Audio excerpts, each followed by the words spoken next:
So, I made a video arguing against epistemic anti-realism in a very bad way because I have virtually no knowledge on the subject of philosophy.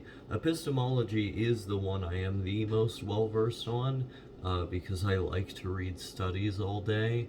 Um, but the subject of metaphysics or ontology I consider to be largely irrelevant, or that even if they were relevant to our everyday lives, it wouldn't matter because we would still function the exact same way.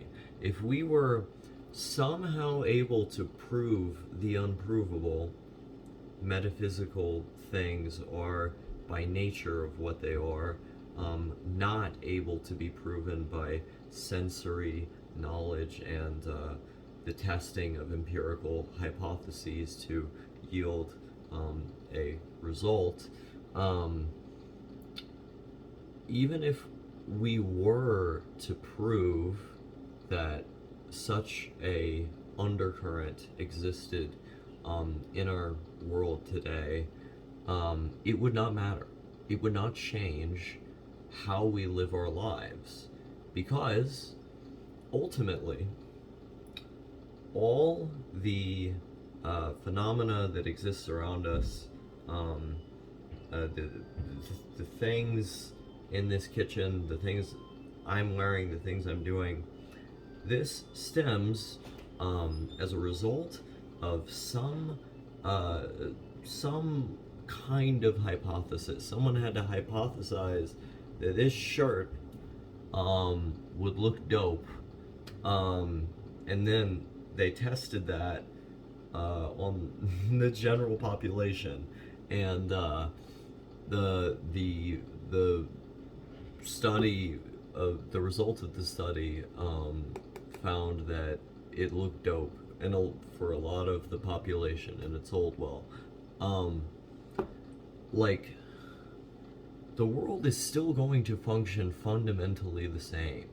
We're still not for with the brain, for example. We may be able to identify that certain pathways um, we can reasonably assume indicate um, uh,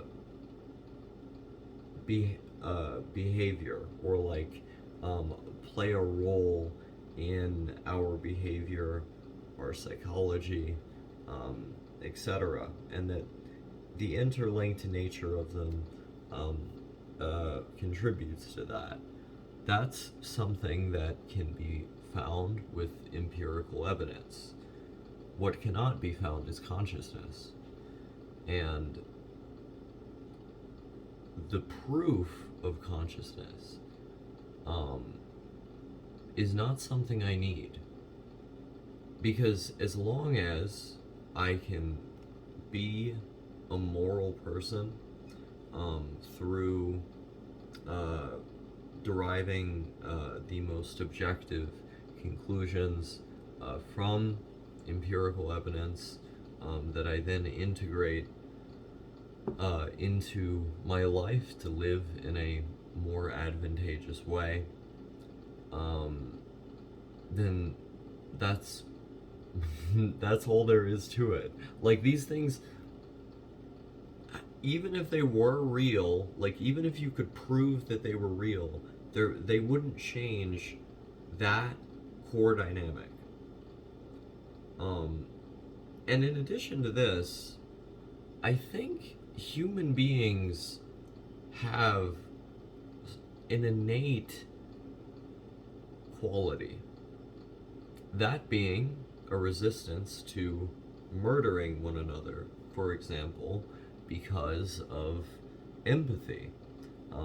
If you look across all the cultures that have existed thus far, murder has generally been considered bad, amongst other things. And so, after so many years of human history, so many people who have governed their lives, even with the opportunity to get away with it under the assumption that um, doing this thing is wrong, I think there's a fair argument to be made that there is almost an essential human component to this, driving us to morally good outcomes, or rather, the societies that we construct can more or less facilitate those moral outcomes. The society we live in today does not bring out the best in humanity, and yet this historical trend of what is right and wrong has continued to be perpetuated amongst its populace. I think, in that sense, there is a degree of objectivity, or at least observable science behind moral character. Killing people is bad, okay? Killing people is very, very bad. And I don't need God to tell me that. I don't need some abstract metaphysical framework to tell me that. I don't need ontology to tell me that. What I need is the theory of, or study of, knowledge to, through enough empirical evidence, build a society which perpetuates good over evil. That there are evil things that we, throughout all of our history, have deemed evil that exist, and there are good things that we, throughout all of our history, have exist. And this innate characteristic, I think it should be facilitated by, further facilitated by the structures that we build for ourselves, the communities and institutions that make up society should be built in such a way as to encourage, or rather bring out this part of ourselves, this core part of ourselves that does not want to cause harm onto others, that does not want to rock the boat in the community in such a substantial way, that does not want to steal from one another.